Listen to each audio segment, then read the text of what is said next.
아내의 휴대폰 화면이 켜지는 순간 나는 17년 동안 단 한 번도 존재하지 않았던 것을 보았다. 우리 사이의 단단한 신뢰의 증거처럼 여겨졌던 투명함의 시대는 바로 그 순간 예고 없이 막을 내렸다. 화면에는 9개의 점으로 이루어진 패턴 잠금 장치가 굳건히 자리 잡고 있었다. 아주 잠시 나는 숨을 멈췄다. 17년. 길고 긴 시간 동안 우리는 서로의 휴대폰을 비밀번호 없이 공유했다. 그것은 묵시적인 약속이었고 우리 관계의 본질을 보여주는 상징이었다. 그런데 지금 내 눈앞에는 명백한 경계선이 그어져 있었다. 머릿속에서 수십 가지 생각이 충돌했다. 아, 애들이 함부로 만지지 못하게 하려고 그랬나 보지? 나는 애써 스스로를 위로했다. 그래, 분명 그럴 것이다. 아이들이 장난삼아 휴대폰을 가지고 놀다가 중요한 연락을 놓치거나 데이터를 삭제하는 것을 막기 위한 지극히 합리적인 조치일 뿐이다. 혹은 그냥 아무 의미 없는 변덕일 수도 있다. 나는 이 작은 이질감을 무시하기로 했다. 17년 동안 쌓아온 신뢰의 탑은 이런 사소한 균열로 무너지지 않을 것이라고 그렇게 믿고 싶었다. 나는 태연한 척 아내에게 물었다. 잠금 패턴 좀 풀어줄래? 아내, 타오는 아무런 망설임 없이 패턴을 그려 잠금을 해제했다. 그녀의 손가락 움직임은 너무나 자연스러워서 나의 의심은 한순간에 바보 같은 망상처럼 느껴졌다. 나는 거실에 샤오미 공기청정기 필터를 교체한 후 리셋을 위해 미오미 홈 앱이 필요했을 뿐이다. 내 휴대폰은 마침 방에서 충전 중이었고 아내의 휴대폰을 빌리는 것은 지극히 일상적인 일이었다. 잠금이 해제된 화면에는 익숙한 앱들이 나열되어 있었다. 나는 미홈앱 아이콘을 찾기 위해 손가락을 움직였다. 바로 그 순간이었다. 내 손가락이 화면에 닿기 직전 운명의 그림자가 스크린 상단에서 미끄러져 내려왔다. 베트남의 국민 메신저 제이로 알림 배너였다. 나는 평소처럼 무심코 그것을 닫으려 했다. 하지만 내 눈은 이미 그 짧은 미리 보기 문장을 포착하고 말았다. 그 특별한 장난감 내가 가져갈게. 세상이 멈췄다.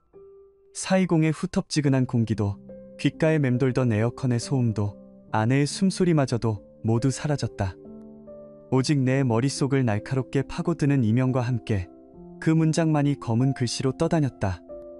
뇌는 모든 단어를 또렷하게 인식했지만 정신은 텅 비어버렸다. 특별한 장난감. 그 단어가 가진 저속하고 은밀한 함의를 이해하는 데는 1초도 걸리지 않았다. 쇼크 상태였다. 나는 즉시 다음 주 월요일로 예정된 아내의 5일짜리 출장을 떠올렸다. 그녀가 항상 회사에서 강요하는 피할 수 없는 중요한 출장이라고 말했던 그 여행. 나는 단 한 번도 그 출장을 의심해 본 적이 없었다. 그것은 그녀의 커리어의 일부였고 나는 남편으로서 응원하고 지지해야 할 의무가 있다고 생각했다. 하지만 이제 모든 것이 명확해졌다. 그 출장은 나와 우리 가족을 향한 기만 행위였고 특별한 장난감은 그 배신을 위한 도구였다. 무슨 일 있어? 타오의 목소리가 나를 깊은 심연에서 끌어냈다.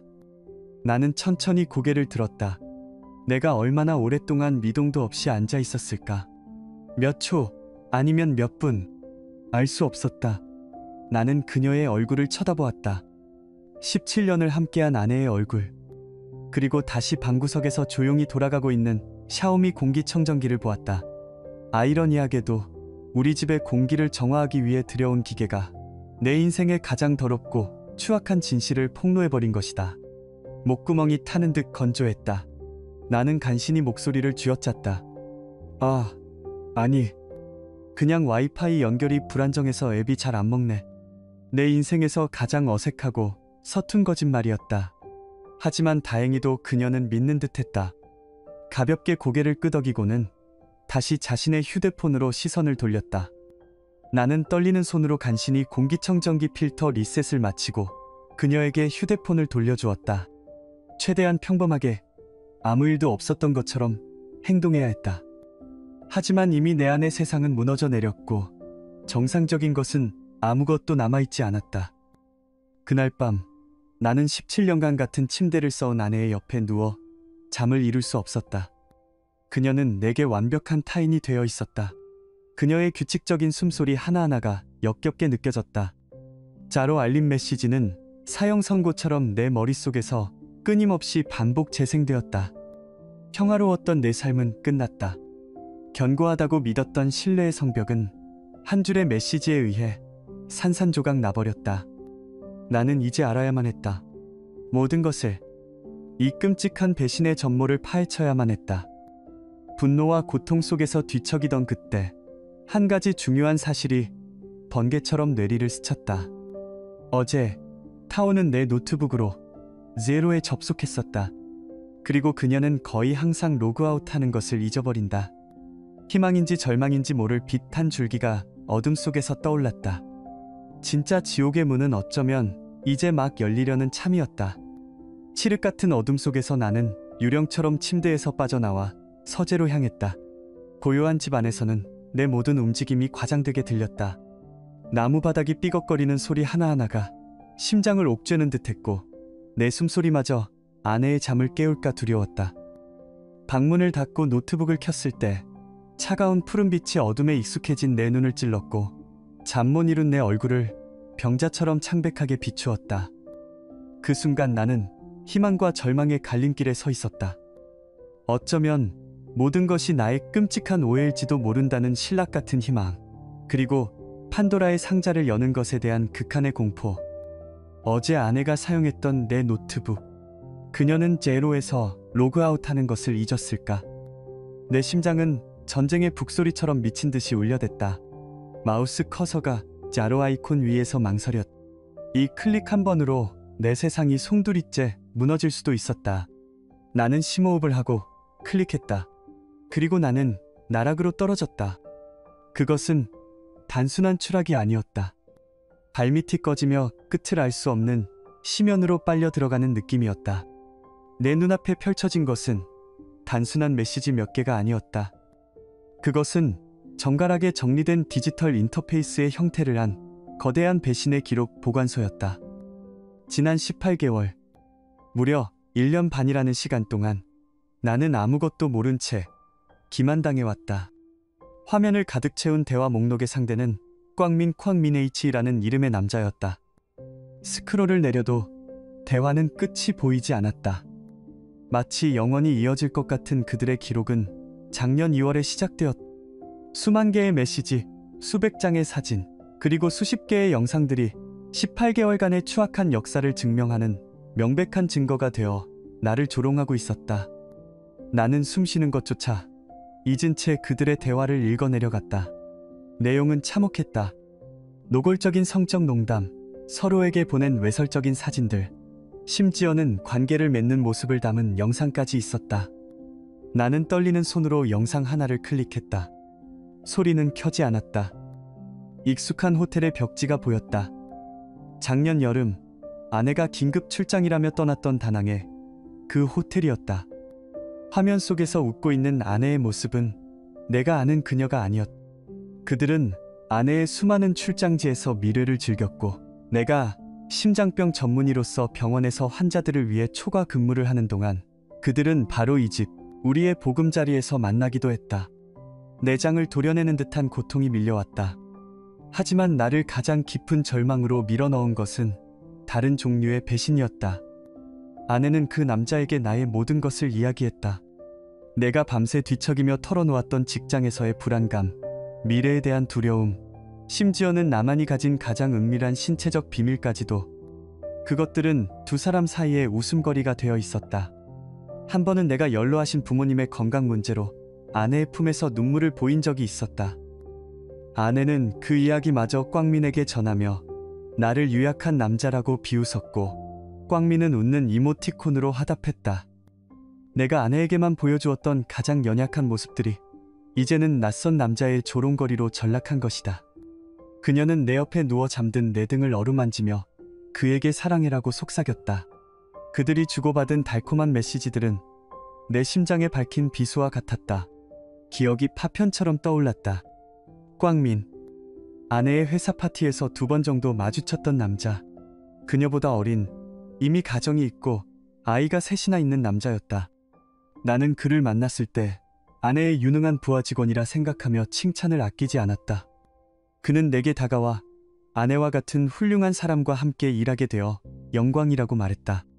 나는 그의 어깨를 두드리며 사교적인 미소를 지었고 악수를 청했었다. 내 아내의 몸을 더럽힌 그 손을 아무것도 모른 채 잡았던 것이다. 그 위선적인 미소 뒤에 숨겨진 역겨운 욕망을 전혀 눈치채지 못했다. 나의 자존감은 유리처럼 산산조각 났다. 17년의 세월 위에 세워졌던 남편으로서의, 남자로서의 모든 것이 무너져 내렸다. 눈물이 흘렀지만 이내 멈췄다. 슬픔이라는 감정이 증발하고 그 자리를 다른 무언가가 채우기 시작했다. 고통은 이내 차갑고 날카로운 무언가로 변해갔다. 그것은 순수한 증오였다. 타오르는 듯한 분노였다.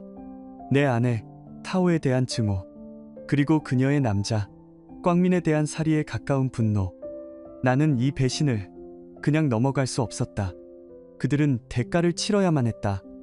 내가 겪은 이 고통을, 이 굴욕을, 이 무너져 내린 인생을 그대로 돌려주어야만 했다. 복수. 그 단어가 내 머릿속을 지배하기 시작했다. 이성적인 사고는 마비되었고 오직 파괴적인 충동만이 나를 이끌었다. 그들의 행복한 미소가 담긴 사진들을 보며 나는 그 미소를 지워버릴 가장 잔인한 방법을 상상했다. 아침이 밝아오자 나는 가장 먼저 병원에 전화해 일주일간의 휴가를 신청했다.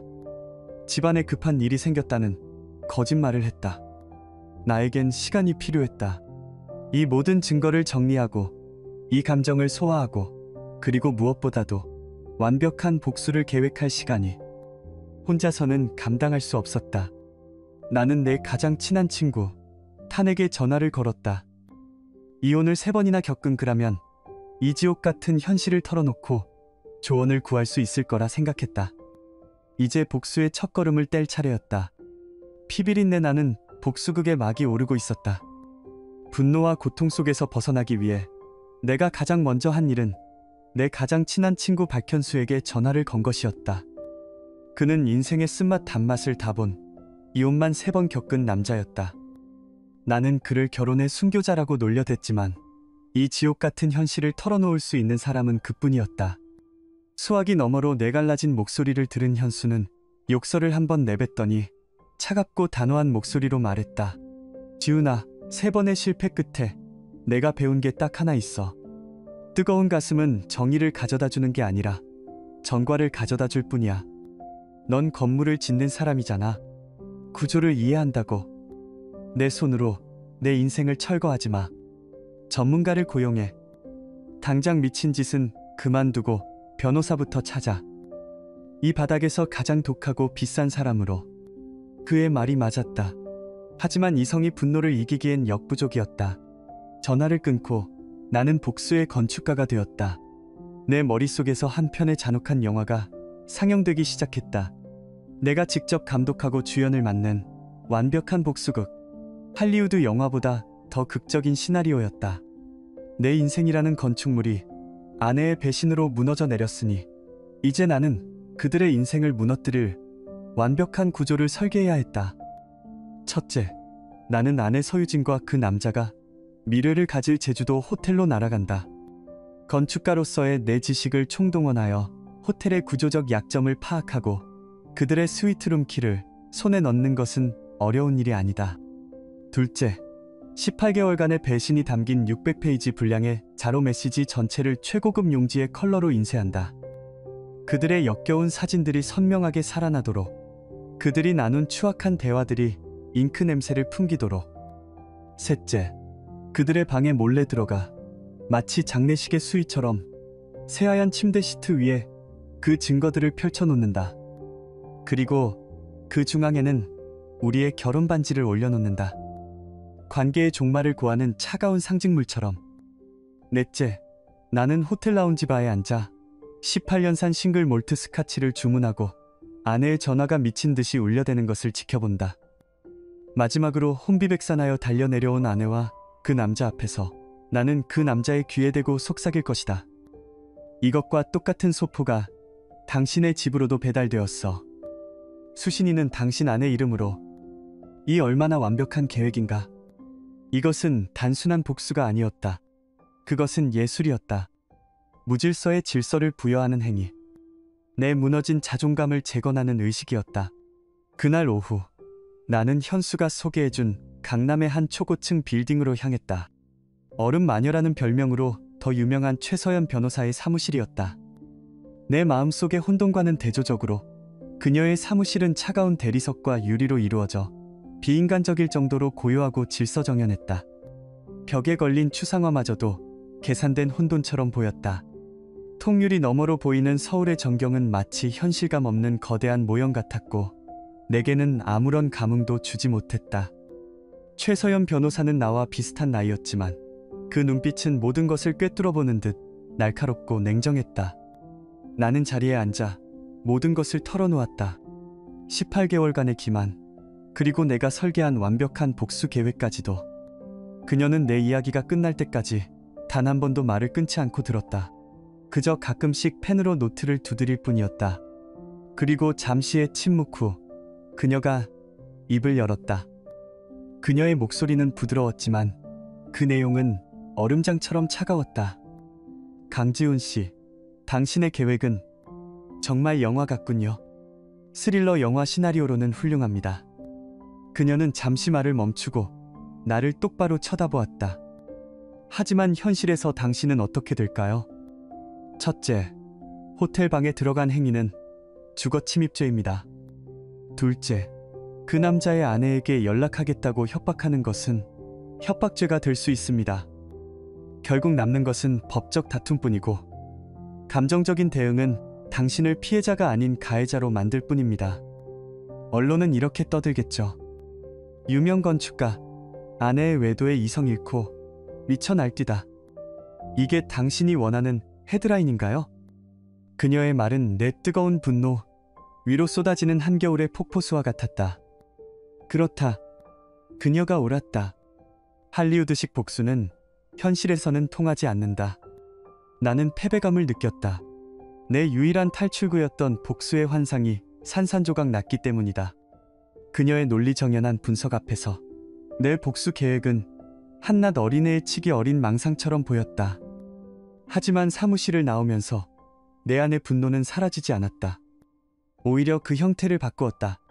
뜨겁고 폭발적인 분노는 이제 차갑고 단단한 증오로 응축되었다. 나는 이성을 되찾았지만 용서할 마음은 전혀 없었다.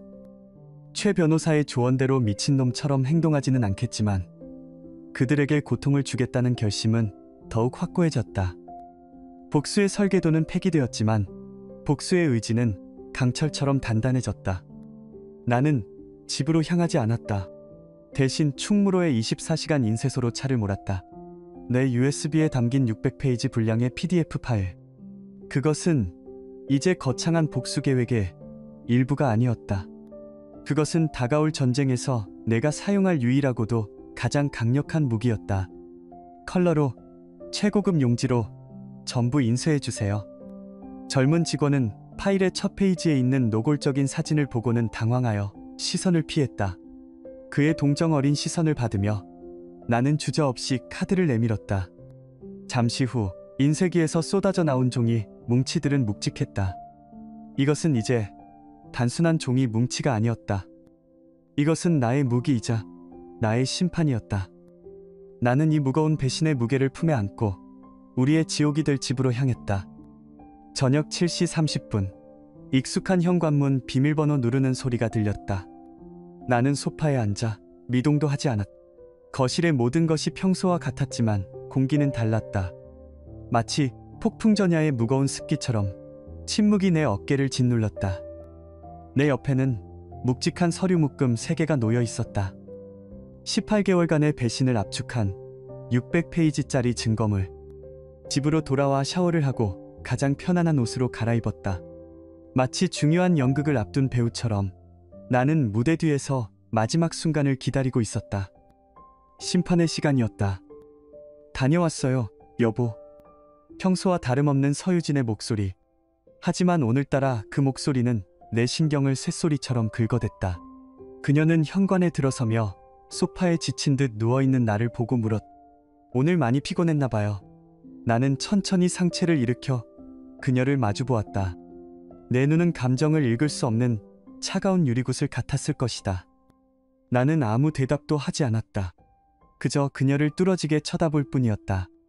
내 침묵이 어색했는지 그녀는 어색하게 웃으며 회사에서 있었던 시시콜콜한 이야기들을 늘어놓기 시작했다.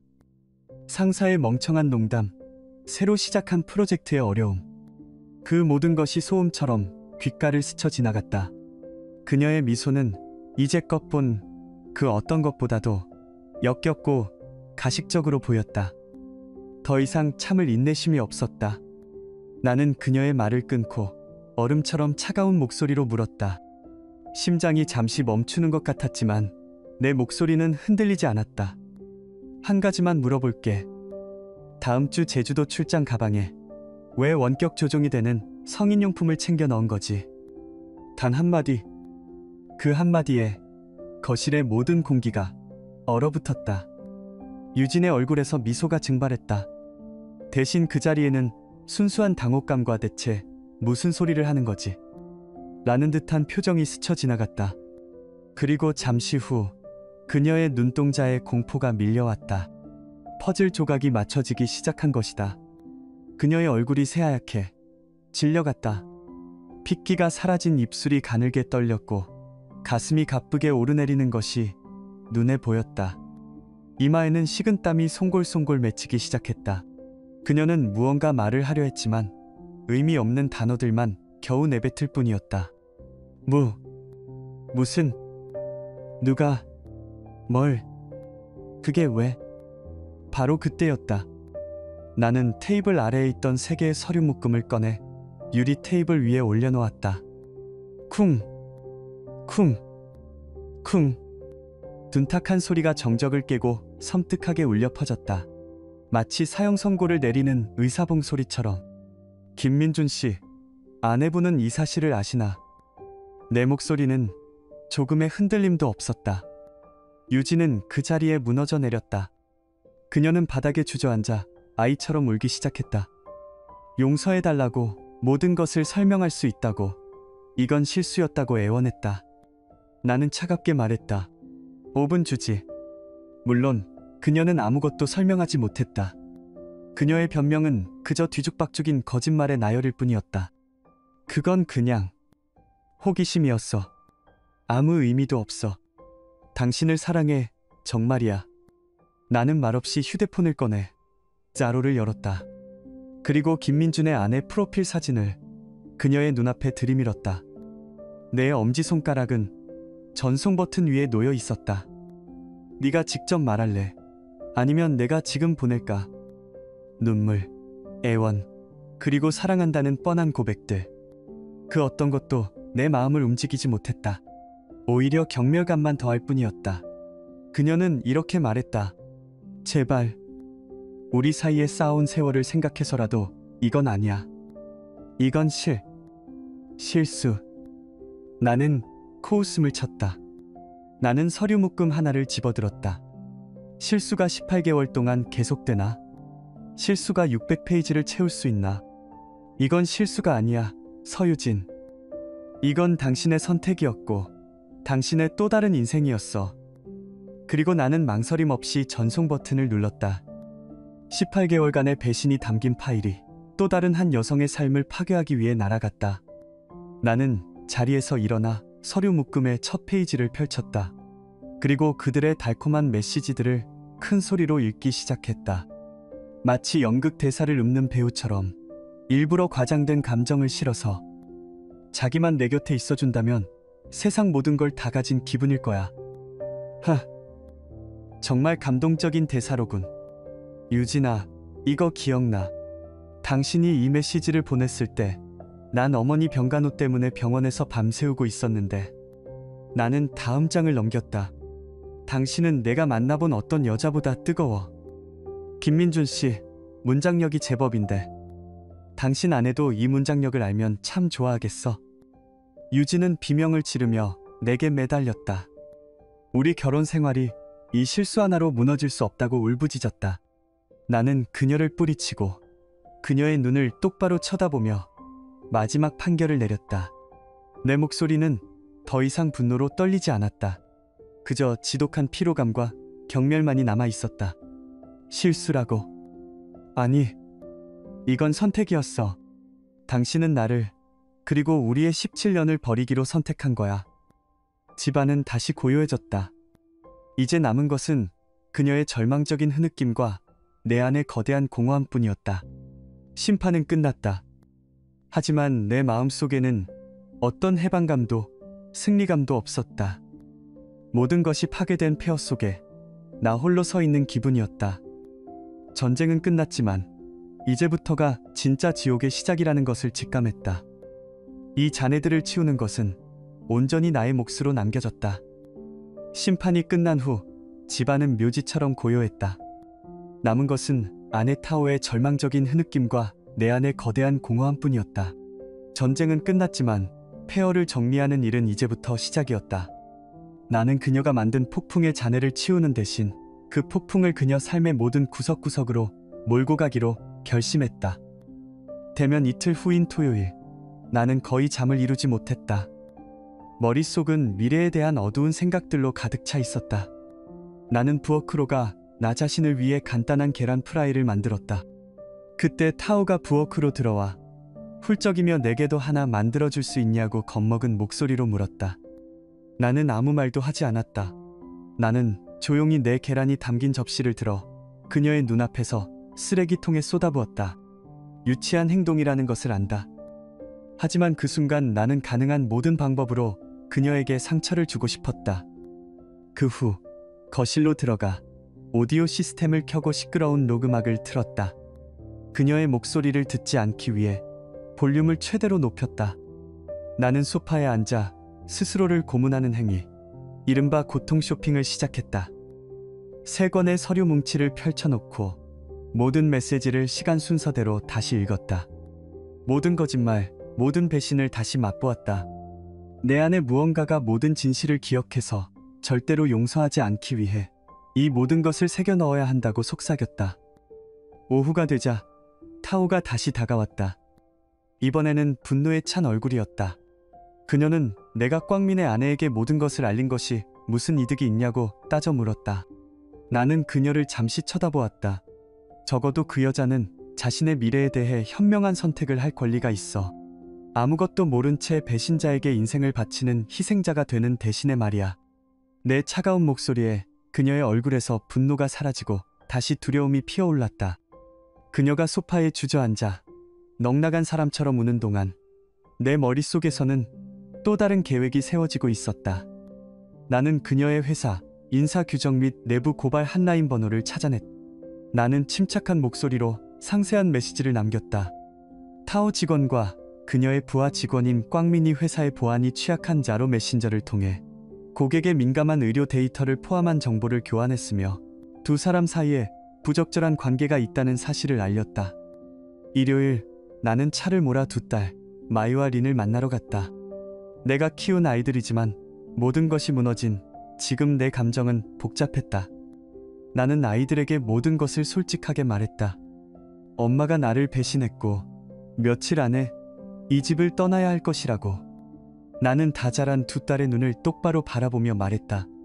아저씨는 너희에게 편을 선택하라고 강요하러 온 게 아니야. 하지만 너희도 이제 어른이고 우리 상황은 매우 특별하단다. 나중에 아저씨와 연락을 끊기로 결정하더라도 아저씨는 받아들일게. 슬프겠지만 어느 정도는 안도할 거야. 나는 우리의 관계가 어떻든 외조 부모님과의 관계에는 영향을 주지 말라고 당부했다. 아이들은 고개를 끄덕였다. 집으로 돌아오는 길에 나는 너무 오랫동안 억눌러 왔던 눈물을 쏟아냈다. 폭풍이 지나간 지 나흘째 되는 월요일, 아내의 출장은 취소되었다. 내가 집에 들어서자 그녀는 저녁을 준비하고 있었다. 함께 식탁에 앉았을 때 그녀가 물었다. 맛이 어때요? 나는 아무 감정도 없는 목소리로 대답했다. 전기 맛이 나. 요즘은 쓴맛과 분노 말고는 아무 맛도 느껴지지 않아. 그녀는 자신이 나를 얼마나 사랑하는지에 대해 이야기하려 했지만 나는 마른 웃음을 터뜨렸다. 사랑해서 1년 반 동안 내 등 뒤에서 바람을 피웠나? 사랑해서 다른 남자의 아내가 있는 남자와 잠을 잤나? 사랑해서 내 인생의 절반을 쓰레기통에 쳐넣었나? 나는 그녀에게 말할 기회를 주지 않았다. 나는 술장으로 가 글램피딕 18년산 위스키병을 꺼냈다. 할아버지께서 우리 결혼식 날 선물로 주신 것이었다. 매년 결혼기념일마다 한 잔씩 따르며 시간이 모든 것을 치유해 줄 것이라 다짐했던 우리만의 전통이었다. 나는 병뚜껑을 열고 남은 술의 3분의 1을 단숨에 들이켰다. 좋은 술의 향이 목구멍을 태웠다. 미안하지만 넌 자격 없어. 나는 침실로 들어가 우리의 사진들을 모두 찢어버렸다. 바로 그때 변호사에게서 이혼 서류가 준비되었다는 연락이 왔다. 나는 술기운과 고통 속에서 이메일을 열어 서명하고 전송 버튼을 눌렀다. 그리고 또 다른 메시지. 꽝민의 아내였다. 그녀는 끔찍한 진실을 알려줘서 고맙다고 했다. 남편의 외도가 더 있었다는 사실을 알게 되어 그를 집에서 쫓아냈다고 했다. 그날 밤 나는 취해 있었다. 타오는 내가 던진 사진 더미를 보고 다시 울며 애원했다. 그리고 그녀가 물었다. 왜 자신을 배신했냐고. 그녀는 모르겠다는 말만 반복했다. 마지막으로 그녀는 내게 그녀와 잠자리를 가져달라고 애원했다. 나는 차갑게 휴대폰 카메라를 켰다. 그날 밤 내가 한 것은 사랑이 아니었다. 그것은 처벌이었다. 나는 그녀를 불편한 자세로 몰아넣고 그녀의 애원을 녹화했다. 내 안에는 사랑과 증오, 욕망과 경멸이 뒤섞여 있었다. 다음 날 아침, 나는 거울 속에 나를 볼 수 없었다. 나는 병원으로 가 6개월 후에 사직서를 제출했다. 아내의 행동이 내 인생을 망쳤고 더 이상 환자를 돌볼 수 없다고 말했다. 나는 하노이에서 새로운 일자리를 알아보기 시작했다. 이곳의 모든 것이 고통이었기 때문이다. 운명의 날로부터 일주일 후인 목요일 아침, 나는 마침내 그녀에게 물었다. 왜 그랬냐고. 그녀는 한참을 망설이다 말했다. 그건 모험이었어. 나는 그 짜릿함으로 살았어. 모든 것이 발각되면 사람들이 다칠 거라는 걸 너무 늦게 깨달았을 뿐이야.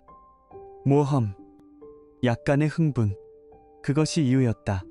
그 대답이 내 안에 남은 마지막 미련마저 죽여버렸다. 나는 그녀를 위해 내 꿈을 포기하고 안정적인 삶을 선택했다. 그녀의 아이들을 내 아이처럼 사랑했다. 하지만 내 신뢰와 사랑은 잘못된 곳에 있었다. 나는 그녀에게 말했다. 만약 시간을 되돌릴 수 있다면 26살의 투안카이에게 그냥 그녀를 지나치라고 말해줄 거야. 나는 더 이상 그녀를 위해 타협하지 않을 것이며 다시는 그녀를 사랑하지 않을 것이라고 말했다. 전쟁은 끝났다. 내가 시작했고 내가 끝낸 전쟁이었다. 그러나 승리의 깃발은 없었다. 환호도 안도감도 없었다. 남은 것은 모든 것이 불타버린 후에 고요한 폐허와 그 중심에 홀로 서 있는 나, 그리고 지독한 공허함뿐이었다. 서울을 떠나 부산으로 향하는 기차 안에서 나는 텅 빈 눈으로 빠르게 스쳐 지나가는 풍경을 바라보았다. 모든 것이 낯설었고 나 자신마저도 낯설었다. 나는 이제 키 없는 배와 같았다.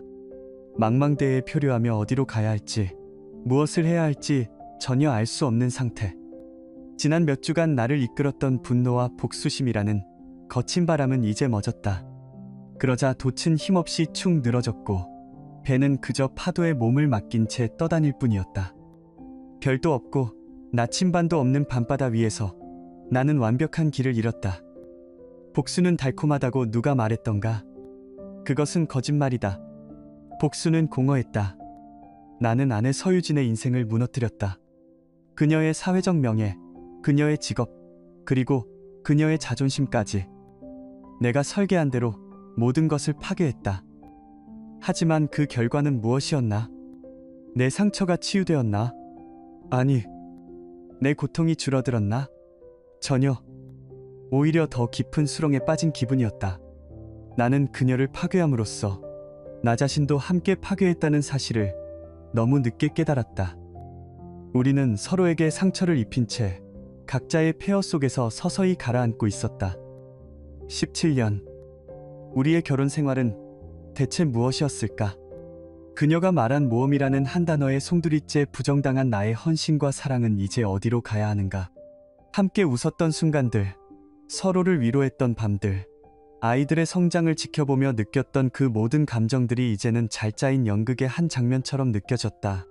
아름다운 거짓이었을까? 아니면 한때는 진실이었으나 시간과 권태 속에서 서서히 부식되어 버린 것일까? 나는 답을 알 수 없었고 아마 영원히 알지 못할 것이다. 나는 다시 누군가를 믿고 사랑할 수 있을까? 내 인생의 가장 단단한 기반이라고 믿었던 것이 이토록 허무하게 무너져 내린 지금, 나는 그 어떤 것도 확신할 수 없다. 신뢰는 유리와 같아서 한번 깨지면 다시 붙일 수 없다고들 한다. 내 신뢰는 깨진 정도가 아니라 가루가 되어 바람에 흩날려 버렸다. 그 가루들을 다시 모아 새로운 그릇을 빚을 수 있을까? 상상조차 되지 않았다. 이제 남은 것은 오직 불확실한 미래뿐이다. 나는 이 모든 것을 뒤로하고 떠나왔지만 달라진 것은 장소뿐이었다. 내 안의 폐허는 그대로 나를 따라왔다. 어쩌면 나는 이 상처를 평생 안고 살아가야 할지도 모른다. 용서. 지금의 나에게는 너무나 사치스러운 단어다. 그녀를 용서하기 전에 나는 먼저 나 자신을 용서해야 할지도 모른다. 분노에 휩싸여 괴물이 되어버린 나를. 나는 이 잿더미 위에서 새로운 나를 건설해야만 한다. 그것이 희망에 찬 결심인지 아니면 생존을 위한 처절한 몸부림인지는 알 수 없다. 다만 이렇게 멈춰 있을 수만은 없다는 것. 그것 하나만이 유일하게 확실한 사실이었다. 익히 없는 배는 언젠가 항구에 닿을 수 있을까? 아니면 영원히 어둠 속을 헤매게 될까?